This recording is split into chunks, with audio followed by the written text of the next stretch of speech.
జరుపుకోవాలని ఈసారి కూడా మనం చక్కగా కార్తీక మాసంలో దీపారాధన చేయాలని సంకల్పించాం. అదే ఆనవాయితీగా ఈసారి మనం కొద్ది క్షణాల్లో ఇక్కడ కార్తీక మాస దీపార్చన ఆరంభించబోతున్నాం. కార్తీక మాసంలో ప్రత్యేకించి ఒకరోజు ఏదైనా ఒకరోజు సాయంకాల ప్రదోష కాలంలో దీపార్చన చేస్తే 3 కాబట్టి అనుకున్నట్లుగానే ఒక 5 నిమిషాలు ఆరంభిద్దాం. ముందుగా ఇక్కడ విధానం ఏంటంటే గణపతి పూజ ఉంటుంది. తర్వాత ముఖ్యంగా ఏ పూజకైనా గణపతి పూజతోనే ఆరంభం అవుతుంది. కాబట్టి ముందుగా మనం గణపతి ధ్యానం చేస్తూ తర్వాత దీపారాధన ఆరంభిద్దాం.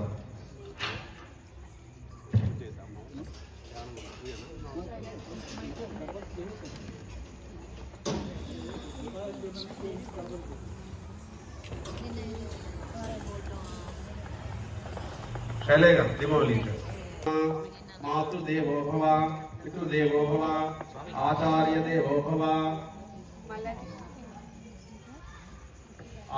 देवो भव अतिथि देवो भव दीपं प्रज्वाल्य दीपदेवताभ्यो नमः